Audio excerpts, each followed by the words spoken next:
नमस्कार साथियों, good evening. आपका द इनके स्टडी के यूट्यूब चैनल पर मैं नवीन कुमार बार फिर से स्वागत करता हूं। तो आज के इस वीडियो में हम बात करने वाले हैं बिहार एलिजिबिलिटी टेस्ट यानी बेट के बारे में।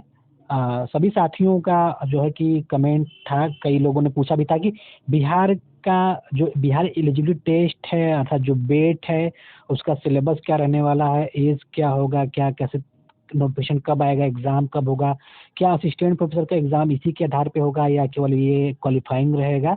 तो सारा चीज इस वीडियो में उपलब्ध है। और अगर आप जो है कि देख रहे हैं वीडियो तो एक लाइक जरूर करें।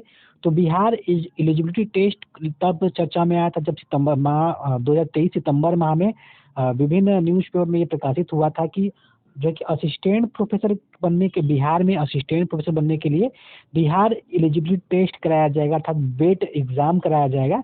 तब से सभी साथी जो है इंतजार कर रहे हैं कि बिहार अर्थात जो बेट है बेट का नोटिफिकेशन कब आएगा, इसके क्या हो रहा है।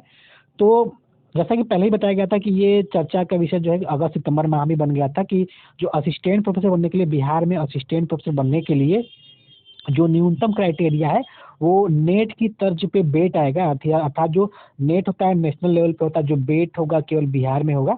और बिहार में अगर आप नेट नहीं पास है तो अगर नेट नहीं पास है, अगर बेट पास है तो आप असिस्टेंट प्रोफेसर बनने के लिए योग्य हैं।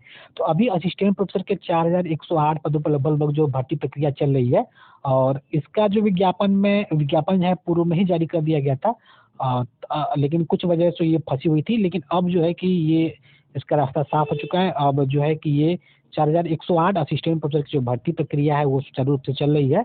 तो आने वाले दिनों में इस पे और स्थिति साफ हो जाएगी क्योंकि अभी 9 जनवरी को हाई कोर्ट में उसको अब फैसला आना बाकी है इंटरव्यू को लेके।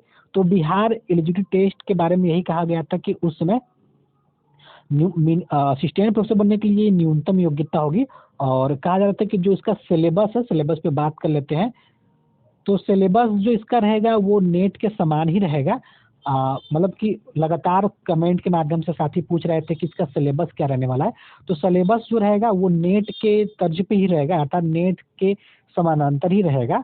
हो सकता है कुछ थोड़ा बहुत कम बेसी हो सकता है, लेकिन आप नेट के सिलेबस को मान के चल सकते हैं। और जो प्रश्नों के पूछने का जो प्रारूप रहेगा वो नेट से कम ही रहेगा ताकि इसमें अधिक से अधिक अभ्यर्थियों को मौका दिया जा सके क्वालिफाई करने के लिए। अब बात है कि इसका नोटिफिकेशन कब तक आएगा, कि क्या नोटिफिकेशन का इंतजार कब तक करना चाहिए। तो जब न्यूज़ प्रकाशित हुआ तो उसमें यही खबर थी कि इसका सिलेबस तैयार किया जा रहा है। जैसे एक बार क्योंकि नेट में जो है कि बहुत सारे सब्जेक्ट होते हैं, उसी तरह बेट में भी बहुत सारे सब्जेक्ट होंगे। तो इसका जो सिलेबस है तैयार किया जा रहा है।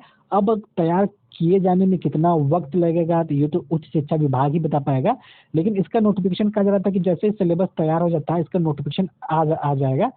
तो अब ये हो सकता है कि चुनाव के पहले पहले हो सकता है कि अगर विज्ञापन जारी कर दे यानी बेट का जो नोटिफिकेशन है वो हो सकता है कि आने वाले 1-2 माह में जारी हो सकता है। हालांकि द एनके स्टडी इस बात की श्योरिटी नहीं लेता है कि कब तक एग्जैक्ट डेट क्या होगा, लेकिन ये उम्मीद है कि आने वाले समय में जो है कि आपको जल्द ही बेट का नोटिफिकेशन देखने को मिलेगा। और नोटिफिकेशन में सभी चीज़ें क्लियर रहेंगी कि एज क्या होगा, क्योंकि जो जेआरएफ के लिए तो एज लिमिट होता है, लेकिन नेट के लिए जो कोई एज लिमिट नहीं होता है। तो उसी प्रकार बेट का भी मान के चलिए कि बेट में भी कोई एज लिमिट नहीं होना चाहिए, क्योंकि बेट में केवल ये क्वालिफाइंग होगा ताकि आप जो है कि असिस्टेंट प्रोफेसर बनने के लिए मिनिमम योग्यता रख पाए।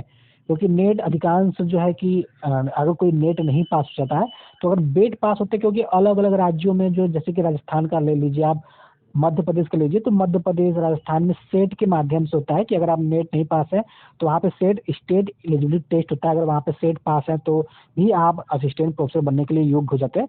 उसी तरह बिहार में भी है कि बिहार में अगर आप नेट नहीं पास होते हैं तो अगर बेट पास होते हैं तो ये आप योग्य हो जाएंगे असिस्टेंट प्रोफेसर बनने के लिए। तो आने वाले समय में हो सकता है कि आपको अभी तो 4108 पदों पे भर्ती की प्रक्रिया चल रही है। तो अगर असिस्टेंट प्रोफेसर का कोई नया विज्ञापन आता भी है तो जाहिर सी बात है कि बेट के बाद ही आएगा। तो बेट का नोटिफिकेशन सिलेबस पूरा हो चुका है लगभग। और जैसे ही सिलेबस एक बार अंतिम दौर में पहुंच जाएगा तो हो सकता है कि उच्च उच्च शिक्षा विभाग आने वाले समय में आपको आपके सामने जो है कि बेट का नोटिफिकेशन दे दे और आप जो है कि उसमें सिलेबस रहेगा। और सिलेबस में जैसे कि नेट में जो सिलेबस अभी तक हम लोग देखते आए थे, जो नेट का प्रारूप होता है कि 50 प्रश्न जो है कि फर्स्ट पेपर में पूछे जाते हैं और लगभग 100 प्रश्न जो है कि सेकंड पेपर में पूछ जाते हैं, तो कुल 150 प्रश्न पूछ जाते हैं। तो कहीं ना कहीं इसी को आधार, अगर क्योंकि उस समय कहा गया था कि नेट को आधार ही मानकर बेट आएगा, तो कहीं ना कहीं इसी को फॉलो किया जा सकता है। और 50 प्रश्न और 150 जो 100 प्रश्न होंगे, तो कहीं ना कहीं इसी के आधार पे आप अपनी तैयारी कीजिएगा। जो लोग नेट की तैयारी कर रहे हैं वो जो है कि अपने आप जो है उसी में बेट की तैयारी भी हो जाएगी, क्योंकि नेट के समकक्ष आप बेट का जो है कि सिलेबस देख पाएंगे और जो प्रश्नों का प्रारूप है वो भी देख पाएंगे। हालांकि प्रश्न थोड़े से इजी ही रहेंगे नेट की अपेक्षा, तो सब कुछ सेम हूबहू वैसे ही रहेगा। और नोटिफिकेशन आने वाले समय में आ सकता है। जैसे ही नोटिफिकेशन आता है या इसके बारे में कोई अन्य जानकारी सामने निकल के आती है, तो आपको जो है कि वीडियो के माध्यम से अवगत करा दिया जाएगा। उसके लिए आपको सबसे पहले चैनल को लाइक करना होगा, चैनल को सब्सक्राइब करना होगा। अगर आप अभी भी कोई कमेंट करना, मतलब कोई क्वेरी आपके मन में है, कमेंट करना चाहते हैं, तो इस वीडियो के डिस्क्रिप्शन बॉक्स में जो कमेंट बॉक्स में उसमें कमेंट जरूर कर दें। आपके कमेंट का आंसर जरूर दिया जाएगा। तो फिलहाल के लिए बस ये न्यूज़ यही है कि लगभग सिलेबस का काम पूरा होने वाला है, और जैसे एक बार सिलेबस का काम पूरा हो जाता है तो उसके बाद हो सकता है कि उच्च शिक्षा विभाग द्वारा बेट का नोटिफिकेशन जारी कर दिया जाएगा। तो फिलहाल भी मिलते हैं अगले वीडियो में द इनके स्टडी के साथ। बहुत बहुत धन्यवाद।